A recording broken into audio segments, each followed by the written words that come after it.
Each week on this video, we'll give you sneaky waiver wire ads you could pick up and add to your roster this week heading into week 3. And watch this video till the end for a bonus sneaky ad. Jeff, who's going to be your first sneaky ad?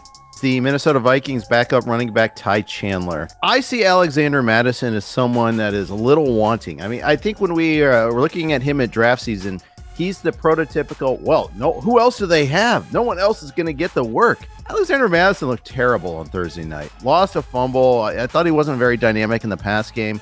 I think you're going to start to see more of Ty Chandler. They also signed Myles Gaskin, who's always been good, right? I'm looking to pick up Zach Ertz, who's only 10% rostered, the tight end on the Arizona Cardinals. It's not a sexy pickup, but the 32-year-old Zach Ertz, who is averaging 9 targets a game after the first 2 weeks of action.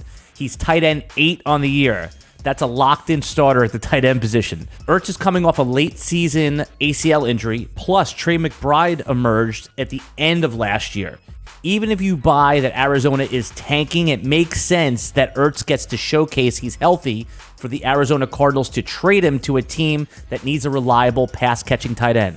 This may not last long, but Ertz is a sneaky ad even against a very tough Dallas defense in Week 3.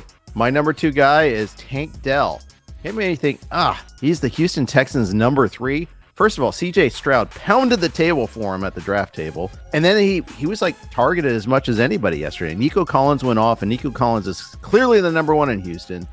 But there's enough to go around for more targets. First of all, they're going to be trailing all the time. They're going to be throwing the ball a ton. If you lost a wide receiver to injury this week, you're looking just to try to find some upside. Try to find a guy that maybe he emerges over the second half of the season.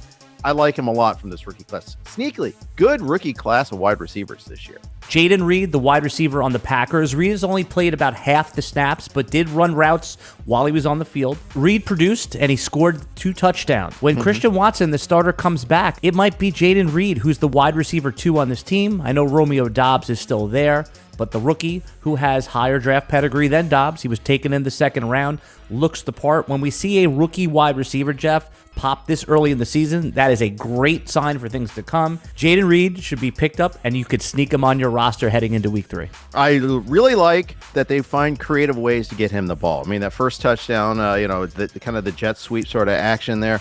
I mean, that's the sort of thing you're like, they view him as a difference maker, a playmaker. Doing the rewatch, you could see, okay, we really like Jayden Reed. Let's get him involved. So I like that as well.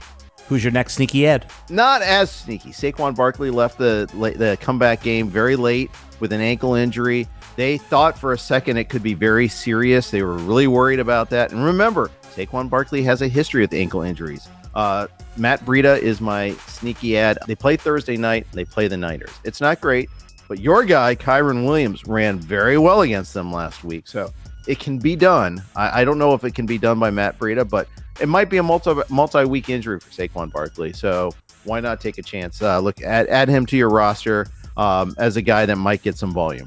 Yeah, I mean, if you need 12 touches guaranteed, Breeda's your man. I also like the idea of adding wide receiver Parris Campbell, as in the preseason, Jeff. They were talking about getting him some running back snaps as well.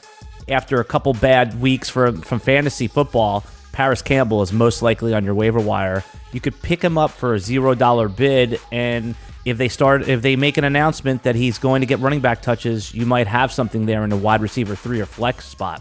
Jalin Hyatt made 2 big plays yesterday. Another guy from this rookie wide receiver class out of Tennessee. He was a guy that was really productive last year. The Giants need a playmaker.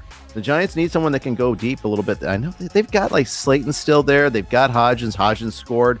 They have a panoply of wide receiver options. But Hyatt's a guy that's got some upside too. I think he's a sneaky stash. Does anyone remember the Lions running back Craig Netflix Reynolds? Reynolds had flashed some grit and talent over the past few years while spending time between the active roster and the Lions practice squad.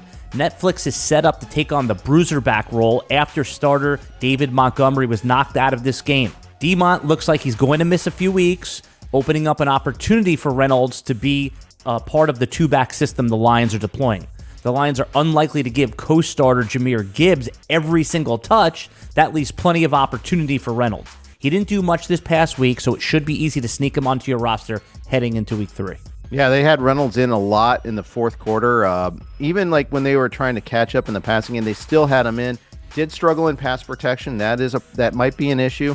But it's not like Jahmyr Gibbs is going to be a big stand-up blocker either. So I think Reynolds is the bigger back, so he may stay in sometimes to protect Goff a little bit. I like it there. I think it's going to be, like you said, a pretty even timeshare. Since you watch this video to the end, let's give everybody a few bonus sneaky ads. So this one's for the people out there that play in like the Yahoo 10-man, 12-man leagues with 5-man benches. Luke Musgrave, rookie tight end for the Packers. He's a guy that they turn to a lot in the middle of the field. They've got a lot of options all of a sudden, a lot of good young options. Deep leaguers, if you need an upside running back, should consider picking up Miami Dolphins' third-year man, Salvin Ahmed. Ahmed left the game with a groin injury, so keep an eye on that. But he is the next man up when healthy in a dynamic Miami offense. Though Mostert played a full season last year, he is 31 with a long injury history, Jeff. Ahmed did look explosive and confident with his 6 touches in week 2. And should Mostert miss time, this will cost you a big chunk of fab budget. So sneak him on your roster right now. If you have the space, he is an upside week winner. If you enjoy videos like this, consider hitting the like, subscribe, and ring the notification bell to get notified when RotoWire puts up new video content every single day. And right now you can get behind RotoWire's paywall for free for 2 days. Just go to rotowire.com/try. Put in your email and the paywall unlocks.